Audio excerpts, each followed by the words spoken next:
los errores involuntarios se convierten en aciertos.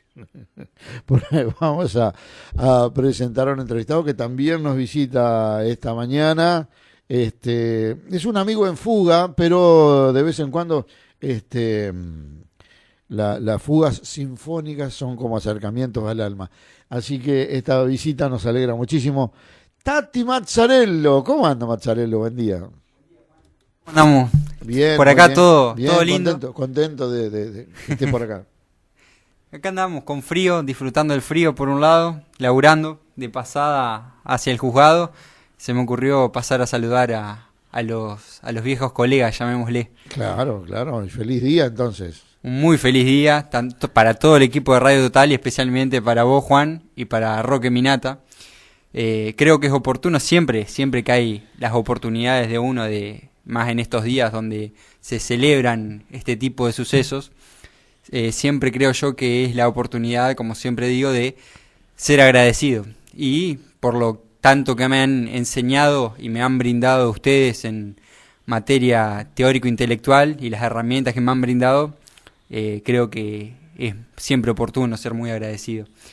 Y siempre recordando a la familia de Radio Total, al equipo de Radio Total, del cual me siento parte y sigo colaborando a mi manera. Siempre cabe señalar también que hoy no vamos, es una cuestión informal y no vamos a charlar sobre filosofía, o podríamos inventar Sí, algo podríamos, cómo no. como la charla esa de recién respecto a la sociología de Entre Ríos, porque vengo fresquito de ayer rendir sociología en la facultad. ¿Y cómo le fue? Me fue bien, estimo yo que me fue muy bien. Charlamos sobre la cuestión del panóptico de Michel Foucault, algunas cuestiones del capital social de Pierre Bourdieu. Charlamos temas que yo ya tenía medio frescos, así que con una repasada vino excelente. Y nada, bien, desempeñándome más que nada en la cuestión de mi profesión, o lo que sería mi profesión potencial, académicamente hablando, la abogacía en sí. Es más, de ahora, como recién había dicho, iba de camino al juzgado a mover algunos expedientes. Y bien, por este lado bien. Juan, Señor. te consulto. Me interesó el planteo ese que habías hecho respecto, cuando estábamos hablando de la sociología hace un momento, sobre la diversidad sociológica en Entre Ríos. Vos me decías que la sociedad o los individuos, la masa, llamémosle como más nos guste, de las diferentes localidades varían.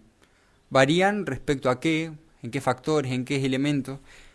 Me interesaría que te explayes respecto a eso. ¿A qué te referías? Bueno, si fuera interesante lo que digo, Estarías haciendo radio, ¿no? empezaría por decir que Entre Ríos fue un gran hotel para los inmigrantes. Y como dice el poeta, trabajan tu suelo los hombres de todos los climas del mundo. Por eso la suma del amor humano tus hijos serán. Bueno, es un legado de un salteño para Entre Ríos que la supo mirar, y él lo primero que determinaba de Entre Ríos era su rostro, ¿no? Cerrando los ojos, dice, veo tus celajes y el linar azul, y en el arrozal que a lo lejos tiembla fragante rocío, la tierra fecunda se va imaginando llanuras de luz. Bueno, no, es impresionante esa poesía, es impresionante. Bueno, decir, por ejemplo, que Entre Ríos vos tenés en los alrededores de Basavilbaso los gauchos judíos. Los gauchos judíos. Después tenés en la zona de Gualeguay una gran impronta vasca y además árabe.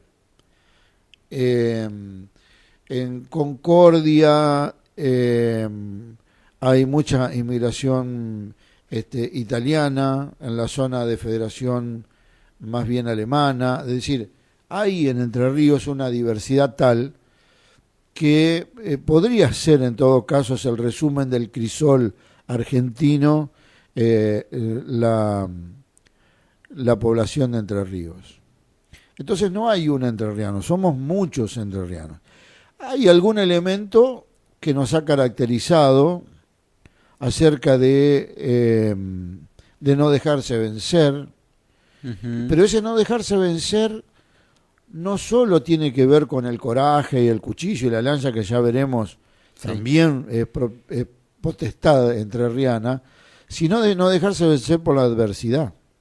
Y eso curiosamente lo demuestra que Entre Ríos tendría el doble de su población si hubiera podido albergar a todos sus hijos.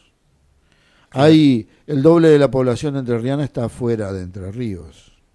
Por eso aparece el Gaucho Rivero en Malvinas, por eso Facón Grande en la Patagonia Rebelde, que han sido netos protagonistas de un tiempo libertario.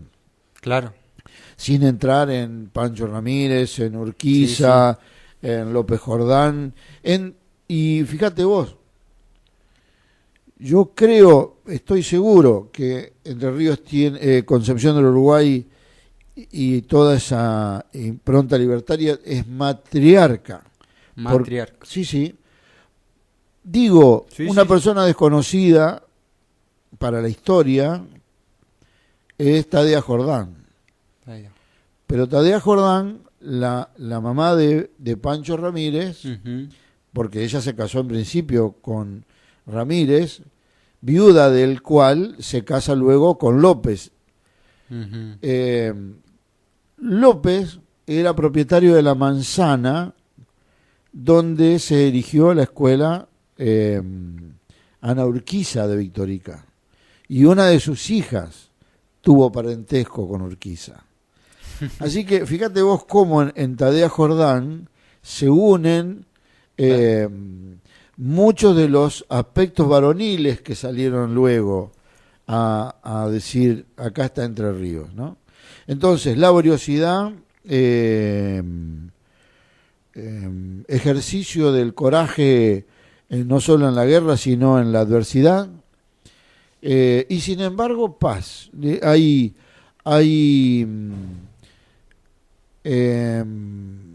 Hay una conciencia nacional de que el entrerriano vale un poco más trabajando que otros. Claro. Y no es no por despreciar a ninguno, sí, ni como caer parte en de el la estereotipo de que el santiagueño duerme la siesta y ese tipo de cosas, porque hay que vivir a los 45 sí, grados a la sombra para entender por qué un hombre duerme tanto, ¿no? Porque Aragán, el que nace Aragán, sacale jugo a un ladrillo, dijo don Luis Landricina. Así que, pero ¿qué sucede? La productividad de cada lugar me parece que le ha dado a la impronta de esos pueblos tan diversos una característica diferente de cada lugar. Claro, en un territorio tan, llamémosle, acotado y con adversidades, como vos planteabas, confluyen tanta diversidad cultural y apoyado también, como vos decías, por la diversidad geobiológica, llamémosle, y geopolítica que tiene propia de nuestro país. Y eso es lo tan maravilloso de la Argentina en general. Nosotros en Entre Ríos, bueno, somos conocedores porque lo tenemos, vos más que yo naturalmente, lo tenemos al alcance de la mano, llamémosle. Y sí es interesante, y nunca me había puesto a reflexionar respecto a eso, la cuestión el estudio de carácter sociológico que se podría realizar. Uno destaca siempre que la cuestión de la sociología, para sintetizarlo, es como realizar un mapa de la sociedad misma. Y en ese mapeo, o así, más que nada lo entendí yo, en esa suerte de plano donde uno se esquematiza una suerte de ciudad, a medida que va incorporando herramientas teórico-intelectuales, porque bien se plantea siempre cuál es la definición de sociología, y se contesta que no hay una sociología, sino teorías sociológicas, y varían, depende la cantidad de los autores que haya. Entonces yo me lo esquematicé como un mapa, como bien dije, como una suerte de plano de una ciudad, donde uno, a medida que va acrecentando su capital cultural, intelectual, teórico, y va desarrollando herramientas, a uno se le permite apreciar con mayor claridad esa ciudad, llamémosle, ese plano. Entonces, a medida que uno, no solamente a través de la cuestión teórica, sino en la práctica, la experiencia y lo que uno va adquiriendo, desarrolla una visión. Y luego la plantea en su teoría. Y a medida que va evolucionando el tiempo, naturalmente, la sociedad va modificándose, la teoría con el tiempo queda obsoleta. Y vienen los sucesores con nuevas herramientas teórico-intelectuales, se hacen de las propias y van dejando y actualizando lo que a uno no le sirve. Pero me interesa el planteo y me interesa la cuestión. No, desconocía eso, por ejemplo, de los gauchos judíos, que me interesaría mucho adentrar en ese aspecto. Hay una, incluso el empresario Jorge Rodenas en algún momento hizo 2 circuitos turísticos. Uno era las estancias de Urquiza y el otro de las colonias judías. Las colonias judías. Las colonias judías, que se radicaron todas alrededor de Villaguay, Villa Clara, pero predominantemente Basavilbaso. Hay como una línea ahí en el oeste del departamento de Uruguay, suroeste del departamento de Villaguay y la propia Villaguay. De hecho está en el mismo camino mirado horizontalmente de este a oeste. Tenés más al sur Gerchunov, ingeniero Gerchunov, y del otro lado Villa Clara, que son 2 colonias eminentemente judías. Claro. Pero bueno, hay, como te digo, la historia del correo. Ajá. La historia del correo es muy interesante porque yo tendría que ver qué ha sido de la suerte del señor Gómez, un especialista, un tipo jubilado del correo que se dedicó a la historia. La palabra taxi, por ejemplo, dice que en los países nórdicos había un señor de apellido Tasís que tenía diligencia como que fuera un transportista, y bueno, un día se le ocurrió llevar pasajeros. Entonces a partir de ese momento se empezó, tomate un taxis, y bueno, y ahí nació esa palabra universal que es taxi, ¿no? Pero básicamente es parte de la historia del correo, porque era eso lo que transportaba el señor taxis.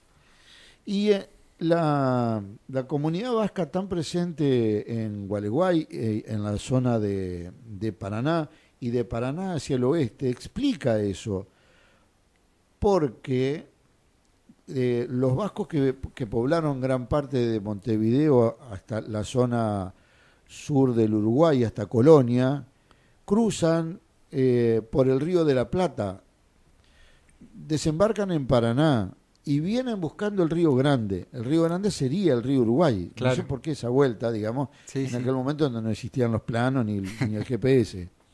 Vienen buscando el Río Grande, que sería el río Uruguay, pero encuentran el Gualeguay crecido, y entonces agarran para el sur y terminan en Gualeguay. Hay una gran colonia vasca y árabe están los Cablan, los Izaguirre, los Arce, los García, están todas allí en esa zona. Zap también, que alguna relación debe haber tenido para aquellos años la invasión turca al norte de España, particularmente la zona vasca, Navarra, Bilbao, toda esa parte, ¿no? Así que entusiasma mucho por cómo uno entiende. Fíjate vos el fracaso. Pancho Ramírez, tenía esa teoría del correo. Él, de hecho, hace 2 movidas en ese sentido, siguiendo también el ordenamiento de Artigas. Hace el primer censo y crea el correo, porque él estaba convencido que las postas eran lo que iban a determinar, en definitiva, la capacidad poblacional y el dominio de los territorios. Claro. Así que, bueno, en esta mezcla de cosas, Entre Ríos tuvo entonces avanzada en todos los sentidos: el censo, el correo, la educación obligatoria hasta que los chicos aprendieran a sumar y restar, leer y escribir. Todo eso estuvo en aquella matriz que hoy le da a Entre Ríos esta característica. Y que lamentablemente, o gracias a Dios, quién sabe para el futuro, para los tiempos, no hemos podido contener a nuestros hijos y tenemos tantos entrerrianos afuera como adentro. Y sobre la coyuntura actual de Entre Ríos, las limitaciones que podemos ver en carácter de desarrollo y económico, ¿por qué crees que se deben? ¿Por una cuestión hegemónica, centralista? Entre Ríos está pagando políticamente haber sido el lugar que eligió Artigas para el Congreso de Oriente. Sí. Está pagando que Ramírez haya atado los caballos en la pirámide de la Plaza de Mayo. Está pagando que Urquiza entrara de poncho pero de galera, luego de caseros. Sí, estamos pagando, digamos, desde 1870, con la muerte de Urquiza en adelante. Lo más importante que tuvimos fue Mariano López, que yo digo que Mariano López fue un preperonista, digamos, porque su habilidad política le permitió tener una ley de zona franca con 3 artículos, por ejemplo, evidenciando una capacidad de consenso muy importante en la Cámara de Diputados de la Nación. Y sí, entiendo que también la comunidad dirigente de allí en adelante adoptó ese castigo casi como una conducta. ¿Viste el tipo que se acostumbra a ser esclavo y que no quiere dejar de serlo? La conducta de nuestra dirigencia política ha sido de alguna manera, ha doblado su espalda hacia el frente y se ha arrodillado frente al poder central. Fíjate lo que nos pasa hoy. Yo no digo que Bordet tenga ese carácter de entregado, pero en mucho ha conseguido, a mi humilde criterio, exageradamente las conductas del centralismo porteño, y estamos con un partido como el peronista, con un gobernador que le hace caso a un partido vecinal de la capital federal. Sí, sí. Es decir, todos los sucesos que vos enumeraste serían tomados como el poder central, el hegemónico, como un desafío por parte de la misma provincia en sí. Es decir, la connotación respecto del poder en la disputa quizá colonial o antecesora por parte de Entre Ríos, en sí uno podría demarcar una suerte de quiebre con algún suceso en particular. Quizás actualmente la coyuntura, y bien lo que decís respecto a Bordet, es decir, sobre la subordinación respecto de el poderío centralista y, como decís, el partido vecinal, demuestran, claro, una clara relación de poder donde Entre Ríos se encuentra dominada en comparación, como la mayoría de las provincias. O sea, es algo que siempre discutimos sobre la cuestión del federalismo a la Constitución nada más, pero si lo contrastamos con la práctica vemos que no es así. Hay una anécdota de San Martín, más bien es de Pascual Pringles con San Martín, que de algún modo creo que refleja lo que uno aspiraría, ¿no? Ajá. Porque hay una poesía que se llama El Abanderado y habla de un chico de 19 años que tenía su primera experiencia en una batalla dentro de las filas entrerrianas y los venían castigando mal.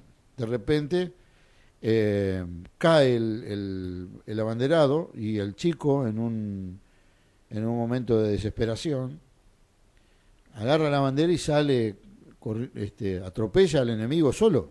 Uh-huh. Entonces todo el mundo se sorprendió, propios y extraños, hasta que el jefe de los entrerrianos dice: es Entre Ríos lo que está allá arriba, y nosotros acá gediendo a muerto. Entonces dan vuelta a la batalla y la terminan ganando. Claro. Finalmente. Como lo simbólico determina una batalla. Exactamente. Entonces, de la misma manera, y en otro caso, Pascual Pringles en las alturas del Perú, tenía como Chancay, en Chancay, una zona de alta montaña, tenía el deber de hacer guerra de guerrillas. Pero no tenía que presentar batallas, tenía que dejarse ver para ir dispersando los distintos elementos del español. No me quiero equivocar, creo que era Oribe. Y de repente, tentado probablemente por una pequeña porción de españoles, se larga la batalla y los españoles estaban haciendo lo mismo. Finalmente lo cercan en un precipicio, y como Pringles llevaba la bandera y no la quería entregar, envolvieron la cabeza de sus caballos con los ponchos y se arrojaron al mar. Sí, una connotación simbólica y claro, pasional. Entonces, ante semejante hecho, Oribe los rescata, les devuelve la bandera y llama a un intercambio de prisioneros con San Martín. San Martín acepta, visto el coraje de sus hombres. Claro. Entonces, en una formación, los reta, imagino yo, con su voz castiza llena de bronca y de razonamiento militar, y sin embargo no le podía poner una batalla por su acto de arrojo, porque en definitiva se habían comportado. De hecho, vivid héroes, dicen que dijo Oribe. Entonces, San Martín les hace poner un gallardete, una suerte de escudo, escrito, bordado en un hilo azul, que decía: gloria a los héroes de Chancay. Entonces, digo, yo creo que al argentino, al entrerriano, al